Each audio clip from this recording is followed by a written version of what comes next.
मेरे दोस्तों, एक जन्म में किसी का भी अंतःकरण शुद्ध नहीं हुआ ना हो सकता है।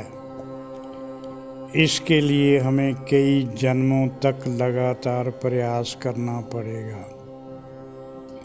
सबसे पहले तो हमें अपना मालिक आप बनने का प्रयास करना चाहिए। दूसरे हमें डिस्टर्ब ना कर सकें, दूसरे हमें खुश ना कर सकें। दूसरों की सोच, दूसरों के सिद्धांत, दूसरों के विचार व दूसरों की विचारधारा को अपने ऊपर हावी नहीं होने देना, ना ही दूसरों पर इनको थोपने का प्रयत्न करना, ना ही अपनी ओर से अपने विचारों को दूसरों पर थोपने का प्रयत्न करना। खुद स्वतंत्र रहना, दूसरों की स्वतंत्रता में दखलंदाजी नहीं करना। अगर आपके पास आने वालों में हीन भावना है, गुलामी की भावना है, परतंत्रता की सोच है, तो उनकी इस हीन भावना को ख़त्म करने में उनकी भी सहायता करना।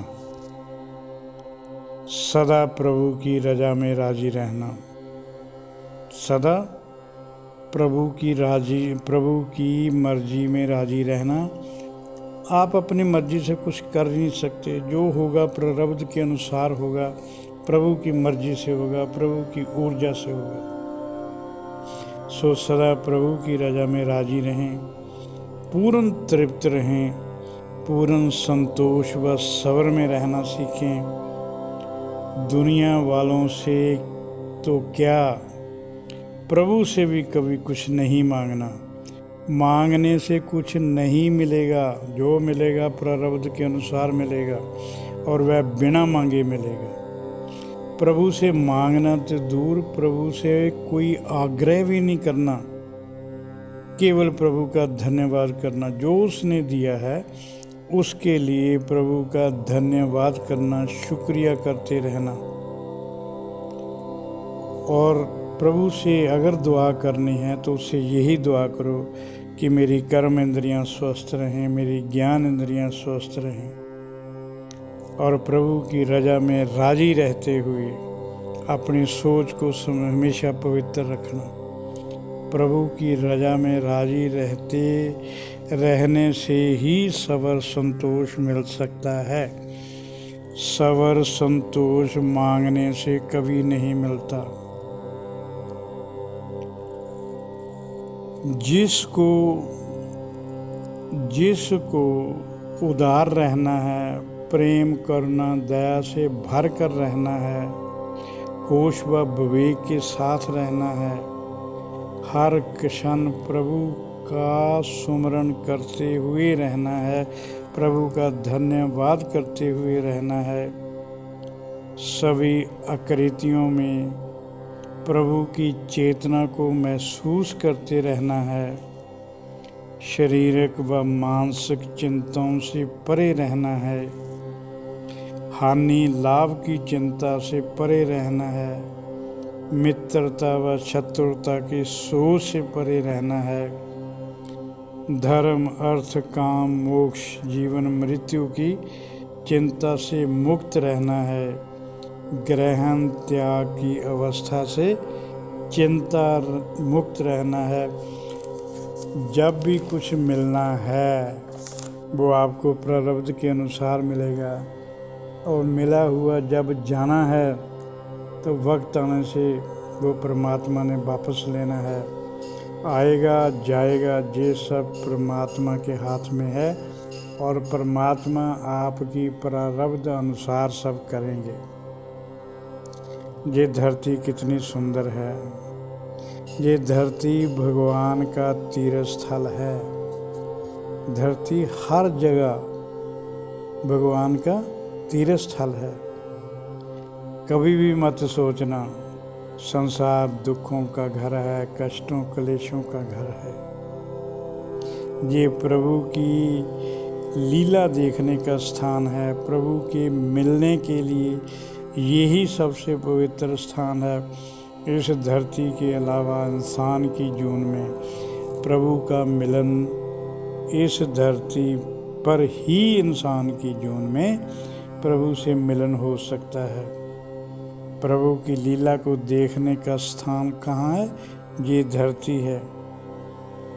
प्रभु की अद्भुत आकृतियाँ और उन आकृतियों में प्रभु की लीला को देखने का स्थान जो धरती मानव जीवन में है।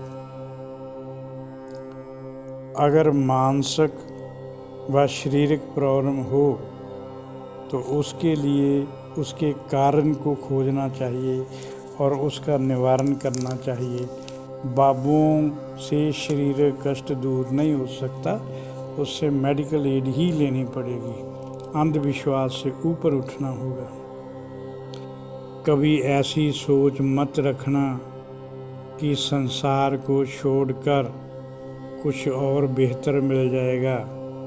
कई लोग होते हैं ना, हमने संन्यास ले लिया, घर बार छोड़ दिया। छोड़ा कुछ नहीं जाता।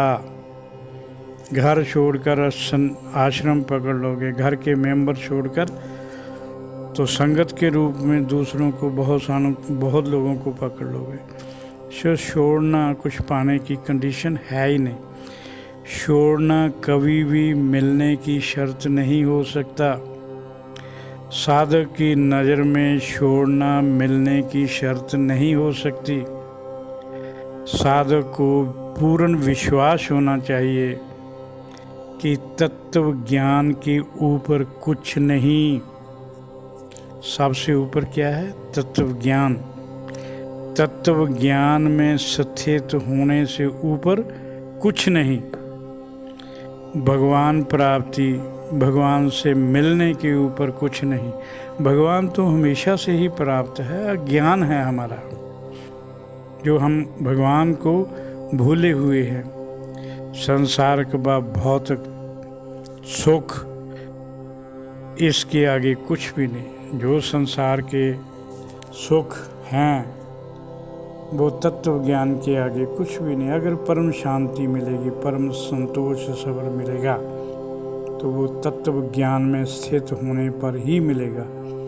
इससे पहले नहीं मिल सकता, नहीं मिल सकता, नहीं मिल सकता।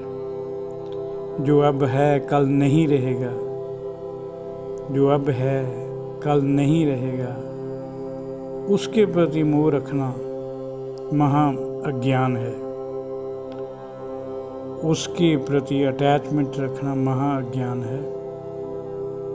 जो कभी ना बिछड़े, कभी कम ज़्यादा ना हो, जो स्थायी हो, सदा रहने वाला है, सदा ही रहने वाला है, उसे ही प्रभु का प्रसाद समझकर आनंद पूर्वक भोगना।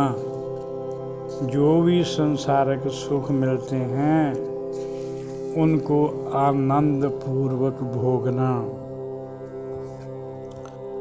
साधक को समझ लेना चाहिए संसारिक दुखों के पीछे सुख छिपे हैं और हर सुख के पीछे दुख छिपा है। परंतु दूसरों से मिलने वाले सुखों के पीछे, दूसरों से मिलने वाले सुखों के पीछे ज़्यादा दुख, अशांति, बेचैनी छुपी होती है। आप अपने भीतर छुपे आनंद, शाश्वत आनंद के साथ रहना सीखें। शाश्वत आनंद के साथ कैसे रहा जा सकता है, इसकी खोज करें। संतों से इसका ज्ञान प्राप्त करें। संसारिक सुखों की प्राप्ति के लिए जीवन को बर्बाद मत करें। जो चीज़ आज है कल नहीं रहेगी और उसके प्रति पछतावा ही रहेगा, प्रयास व्यर्थ ही जाएगा। और साधक का दृष्टिकोण हमेशा सकारात्मक होना चाहिए, तभी उसे संसार की हर आकृति प्यारी लगेगी। प्रकृति का हर दृश्य प्यारा व सुनहरा लगेगा। ऐसी मानसिक अवस्था बनती ही सुख दुख देने वाले सब प्रकार के कारण, सुख दुख अशांति बेचैनी चिंता देने वाले सब प्रकार के कारण सहज ही खत्म हो जाएंगे। आपके प्रयास किए बिना ही खत्म हो जाएंगे। इतनी ताकत है सकारात्मक सोच में। आप अपने उद्देश्य के उपलब्ध होने के करीब पहुंच जाएंगे।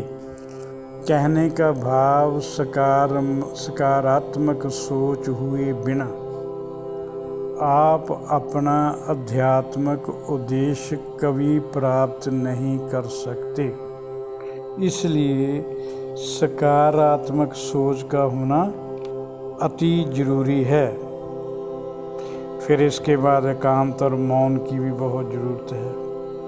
फालतू में लोगों की कंपनी करते हैं, इधर उधर घूमते हैं, क्या मिलता है, क्या करते हैं, चुगली निंदा ही करते हैं।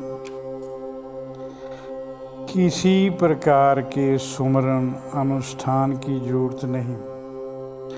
अगर आप एकांत में रहना सीख जाएंगे, मौन में रहना सीख जाएंगे और अपने भीतर झांकने की आदत डालकर हमेशा मस्त रहना सीख जाएंगे, तो फिर किसी ध्यान की ज़रूरत नहीं, किसी अनुष्ठान की ज़रूरत नहीं। आप बड़े आसानी से अपने स्वरूप में स्थित होने के काबिल बन जाएंगे। क्योंकि जब आप बाहरी सहारों को छोड़ देते हो, तब अंदर का महागुरु आपको गाइड करना शुरू कर देता है। जो भगवान के रूप में हमारे अंदर परमात्मा विराजमान है, वो ही महागुरु के रूप में हमें गाइड करते हैं और फिर हम धीरे धीरे ब्रह्मनिष्ठ हो जाते हैं। ब्रह्मनिष्ठ रहते रहते एक दिन धरती पर ब्रह्म का साकार रूप बन जाएंगे। जो मैं कहता हूँ ये पत्थर पर लकीर है। आप ब्रह्म स्वरूप बन जाएंगे, साकार रूप बन जाएंगे। चलेंगे तो महसूस करेंगे ब्रह्म चल रहा है, खाएंगे तो महसूस करेंगे ब्रह्म खा रहा है, सांस लेंगे तो महसूस करेंगे पूरा ब्रह्मांड सांस ले रहा है। सब प्रकार का द्वैत खत्म हो जाएगा। प्रभु के सिवाय दूसरा कोई रहेगा ही नहीं। फिर वो अवस्था बनेगी, सब गोविंद है, सब गोविंद है, गोविंद बिन नहीं कोई। फिर सब हो रहेगा, परमात्मा ही खेल रहा है। सर्व खिलंदम ब्रह्म, सर्व खिलंदम ब्रह्म। फिर दुख किससे, कष्ट किससे, बेचैनी किससे, अशांति किससे, आकांक्षा उपेक्षा किससे, किससे उम्मीद रखेंगे? नहीं रखेंगे। परमात्मा जब साथ होगा तो फिर किससे उम्मीद रखेंगे? और यही साधक की परम और सबसे ऊंची मानसिक अवस्था है।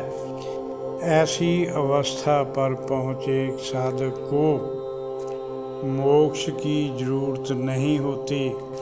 वह जीते जी ही मोक्ष को प्राप्त हो जाता है। ओम शांति।